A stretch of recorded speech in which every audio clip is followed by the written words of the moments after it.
আমরা যখন খাতা দেখি, পরীক্ষার খাতা যখন দেখি, তখন একটা বিষয় খুবই প্রকটভাবে উঠে আসে। সেটা হচ্ছে প্রেজেন্ট ইনডেফিনিট এবং প্রেজেন্ট কন্টিনিউয়াস, এই দুটোর মিশেল।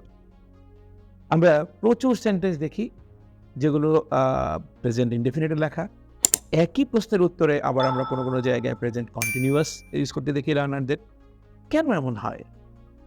এই যে প্রেজেন্ট ইনডেফিনিট এবং কন্টিনিউয়াসের যে মিশ্রণটা হয় প্রশ্নের উত্তর লিখতে গিয়ে, এটা কেন হয়?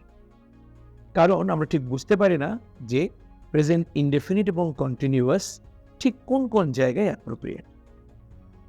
স্বাভাবিক যত ধরনের আলোচনা আছে, হ্যাঁ, এই যে পত্রিকায় আমরা কলাম দেখি, বিভিন্ন বিষয় নিয়ে আলোচনা করে, আপনি দেখবেন যে সেগুলো প্রেজেন্ট ইনডেফিনিট টেন্স হয়।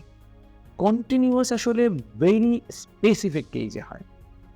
এই মুহূর্তে সেটা ঘটছে, now, at this moment, at this very moment, হ্যাঁ, ডে বাই ডে, এই জাতীয় ইন্ডিকেশন থাকলেই আমরা প্রেজেন্ট ইনডেফিনিট টেন্স ব্যবহার করি।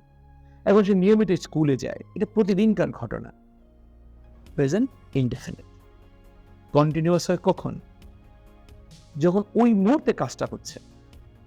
ধরেন আমি দেশের বাইরে গেলাম, কেউ আমাকে জিজ্ঞেস করলো যে আপনারা কি ধরনের খাওয়া দাওয়া করেন, কি খান আপনি?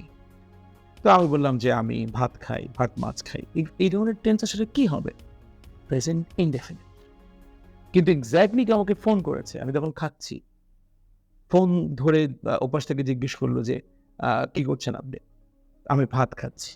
এই যে কন্টিনিউয়াস, ওই মুহূর্তে এটা ঘটছে। এই কারণে আপনি দেখবেন যে যদি সেন্টেন্সের মধ্যে অ্যানুয়ালি থাকে, যে প্রতি বছর, কিংবা রেগুলারলি যদি থাকে, হ্যাঁ, অফেন যদি থাকে, সামটাইম যদি থাকে, এবং কোনো টাইম ইন্ডিকেশন যদি না থাকে, আপনি দেখবেন সেন্টেন্সগুলো প্রেজেন্ট ইনডেফিনিট হয়। আর এই যে স্বাভাবিক ডিসকাশন, আমি টিচিং নিয়ে কথা বললাম, ইংরেজি শেখা নিয়ে কথা বললাম, দেশের সার্বিক অবস্থা নিয়ে কথা বললাম, এগুলো সবসময় প্রেজেন্ট ইনডেফিনিট টেন্স। ঠিক আছে? আর স্ট্রাকচার আমরা নিশ্চয়ই জানি প্রেজেন্ট ইনডেফিনিটে কেমন হয়। জাস্ট সাবজেক্ট, ভার্ব এবং তারপর এক্সটেনশন।